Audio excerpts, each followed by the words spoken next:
बिस्मिल्लाहिर्रहमानिर्रहीम. कुराण सार या श्रृंखलेमध्ये आज आपण खंड आणि भाग 18 यामध्ये अध्याय अल मोमिनून याच्या आयती 1 ते 118, अध्याय अन्नूर आयती 1 ते 64, अध्याय अल फुरकान आयती 1 ते 20, एकूण आयती 202 यापैकी काही निवडक आयतींचा आपण अभ्यास करूया. अध्याय अल मोमिनून मध्ये आज्ञाधारकांची वैशिष्ट्ये विशद करण्यात आली आहे, जेणेकरून ते अप्रतिम सफलता व स्वर्गाचे मानकरी होतील. निश्चितच यशवंत होतील ते श्रद्धावंत जे आपल्या नमाज मध्ये विनम्र होतात, व्यर्थ गोष्टी टाळतात, जकात दान करतात, आपल्या गुप्तांगांचे रक्षण करतात, आपली पत्नी किंवा बांदिशीच विधिवत संबंध ठेवतात, अवैध संबंध अश्लीलता टाळतात, अमानती आणि वचनांचं पालन करतात, नमाज पठणाबद्दल दक्ष राहतात. हेच लोक वारस होतील. याच लोकांना स्वर्गाचा वारसा लाभेल, कायम तिथे राहतील. लोक हो, आपल्या निर्मितीच्या सुरुवातीचा विचार करा. आम्ही शुक्रबिंदूस एका सुरक्षित जागी स्थिरावलं. शुक्रबिंदूस गोठलेल्या सूक्ष्म मांस गुठळीचा आकार दिला. मांस गुठळीचा मांस तुकड्यात रूपांतर केला. त्या मांसापासून मग हाडे बनविली. त्या हाडांवर मांसाचे आवरण चढवले आणि एका परिपूर्ण रूपात घडवलं. अल्लाह एकमेव उपकार करता असून सर्वोत्तम निर्माण करताही आहे.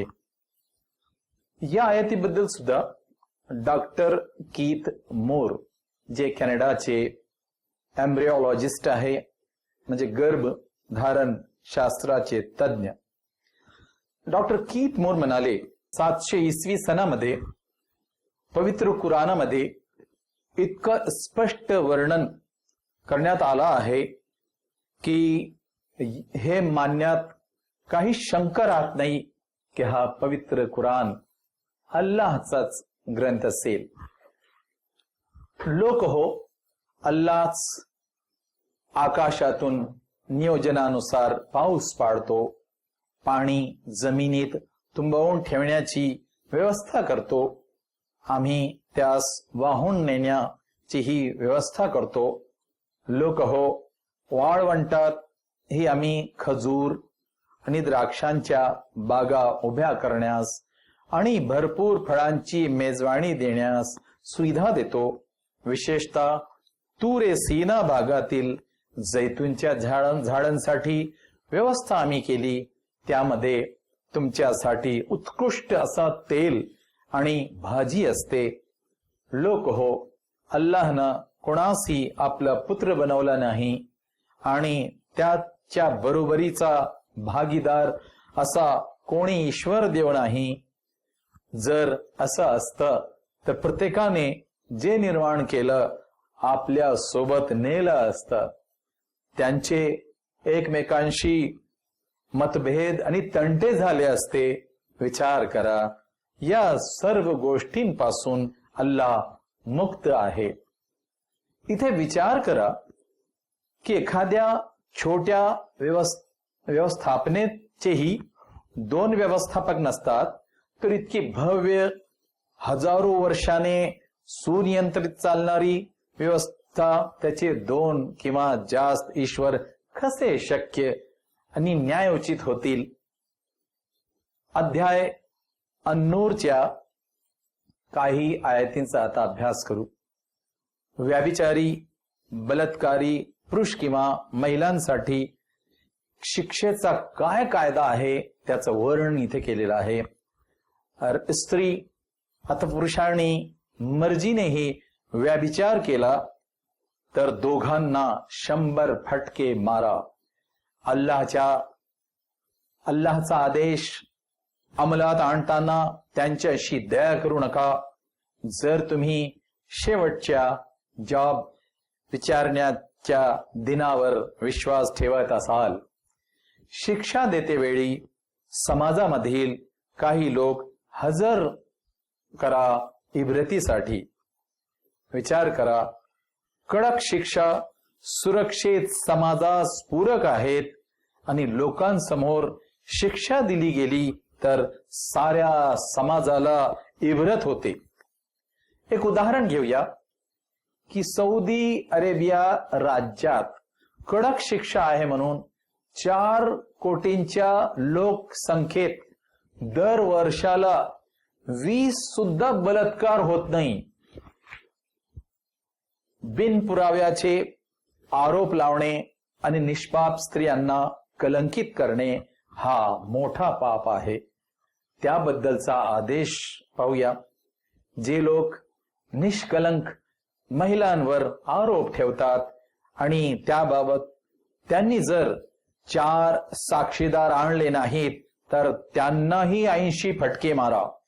यापुढे त्यांची साक्षी नेहमीसाठी अवैध ठरवा आणि ते पापी लोक आहेत. जरा विचार करा, साधारणतः पुरुष प्रधान समाजामध्ये लोक महिलांवरती आरोप लावून प्रताडित करतात, हत्या करतात आणि तर यांना रोखण्यासाठी किती न्यायपूर्ण कायदा अल्लाहने दिला आहे. आणि सामान्य आरोपांसाठी तर फक्त 2 साक्षीदार लागतात, पण महिलांवर जर आरोप लावतील लोक तर त्यांना असा आदेश देण्यात आला की त्यांनी 4 साक्षीदार आणावेत. हे त्यांच्यासाठी अनिवार्य केलं. हे श्रद्धावंतांनो, सैतानाच्या वाटेला जाऊ नका. जे सैतानाची वाट धरतात त्यांना तो अश्लील व वाईट गोष्टी करण्यास प्रवृत्त करतो.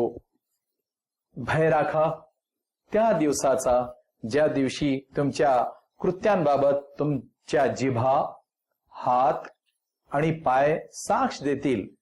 हे श्रद्धावंतांनो, आपल्या घराशिवाय इतरांच्या घरामध्ये त्यांची परवानगी न घेता व घरातील लोकांना सलाम किंवा अभिवादन केल्याशिवाय आत शिरू नये. लक्ष द्या, हे तुमच्या भल्यासाठी आहे. श्रद्धेला न मानणारे आणि कुकर्मी लोकांची कसब कमाई वाळवंटातील मृगजडा प्रमाणे आहे. तहानलेला माणूस त्यास पाणी समजतो, पण जवळ पोहोचल्यास त्याला काहीच आढळत नाही. तिथे आणि सर्व ठिकाणी अल्लाहच आहे. हिशेब चुकता करण्यासाठी अल्लाह हिशेब घेण्यास तत्पर आहे.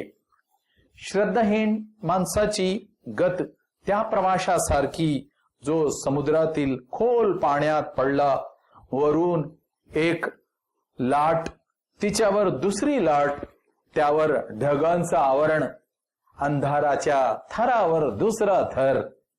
स्वतःचा हात जरी पुढे केला तरी दिसणार नाही. अल्लाहनं ज्याला प्रकाश दिला नाही त्याला प्रकाश नाहीच.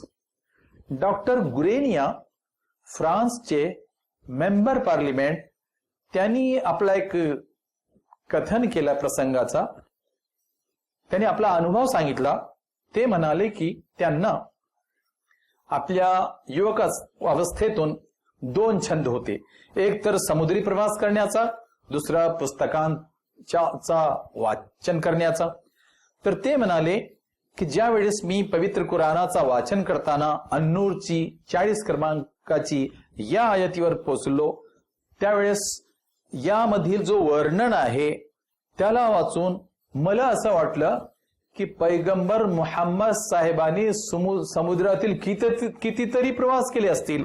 पण ज्यावेळेस मुस्लिम विद्वानांनी मला सांगितलं की प्रेषित मुहम्मद साहेबांनी एकही समुद्र प्रवास केलेला नाही, तर मला खूप आश्चर्य वाटला आणि मग माझा विश्वास झाला की हा दिव्य ग्रंथ पैगंबर मुहम्मद साहेबांनी लिहिलेला नाही, तर हा ग्रंथ ईश्वरने अल्लाने अवतरित केलेला आहे आणि मी वारंवार पवित्र कुराणाचा अभ्यास केला आणि इस्लामच्या प्रकाशात आलो.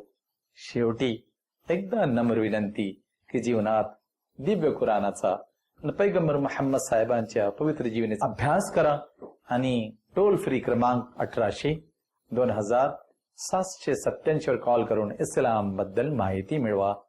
धन्यवाद. जजाकल्ला.